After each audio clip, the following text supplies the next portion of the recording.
ゼロ戦は太平洋の戦闘機、中国、真珠湾、ラバウル、ガダルカナル。普通はそう思いますよね。でも実は、ほんの一瞬だけ、ゼロ戦が北欧スウェーデンの空を飛ぶ可能性がありました。しかも、ただの妄想ではありません。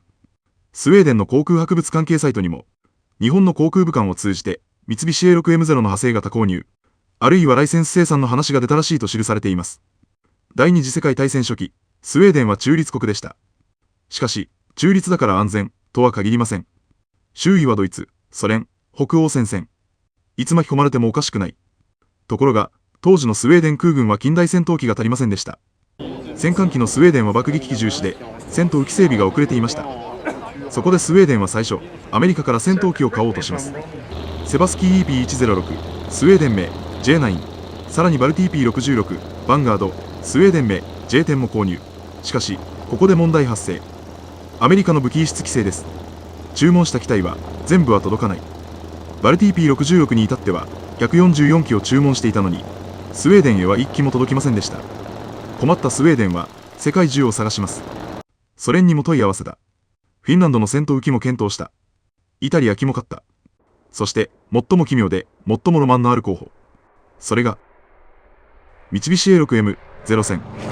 日本の駐在航空武官を通じて、スウェーデンが A6M0 の発展型を購入できるかもしれない、という話があったとされています。ただし、輸送を保証できなかったため、この案は放棄されたとされています。考えてみてください。太平洋で暴れていたゼロ戦が、もし北欧に届いていたら、日の丸ではなく、青と黄色のスウェーデン国籍マークをつけて、バルト海の上を飛んでいたかもしれない。これ、もう完全に核汚染機の絵面です。しかし、現実は残酷です。日本からスウェーデンへ、どうやってゼロ戦を運ぶのか。船で運ぶ。途中の海は戦争中。分解して運ぶ。それでもルートが危ない。ライセンス生産。そのための図面、エンジン、ジグ、材料はどうする。当時の資料では、この構想はおそらく日本からの輸送保証ができないためだな挙げされた、と説明しています。特に1941年12月の真珠湾攻撃以降は、現実味がさらに薄れたと見て良さそうです。では、スウェーデンはどうしたのか。答えはシンプルです。自分たちで作る。こうして生まれたのが、スウェーデン国産戦闘機 FFVS を J20 に。しかもこれが、なかなか面白い機体です。あのサーブは爆撃機開発で手いっぱい。アルミも足りない。エンジンも足りない。だから J20 には、限られた資源で作るために、交換構造や木材を使い、すでにある、あるいはコピー生産したエンジンを使う方向へ進みます。資料では、アメリカの輸出規制でエンジンのライセンス生産も難しくなったため、スウェーデン側が既存エンジンを分解採寸して、自力でコピー生産したと説明しています。なかなか強烈です。J20 は、ゼロ戦ではありません。ゼロ戦のコピーでもありません。でも、物語としてはよく似ています。限られた馬力、軽い機体、小さな機体、そして必要に迫られて作られた戦闘機。当時資料では J22 が機動性に優れていたこと、さらにアメリカからの P51 リーマスタング購入時の比較テストで、アメリカ人パイロットがこれがあるのになぜマスタングを買ったんだという趣旨の発言をしたと伝えています。もちろん逸話として扱うべきですが、J22 が優秀な機体であったことは伝わります。結局ゼロ戦は北欧に来ませんでした。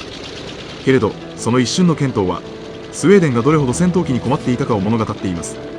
もし日本からゼロ戦が届いていたら、もしライセンス生産が実現していたら、もし A6M が青と黄色の国籍マークをつけていたら、それは太平洋戦争の明記ではなく、北欧中立国を守るスウェーデンゼロ戦になっていたかもしれません。でも現実に生まれたのはゼロ戦ではなく J22。つまりこれはゼロ戦が来なかった国が自分たちの手で戦闘機を作った物語です。But this was never produced in quantity because of improved snow removal equipment.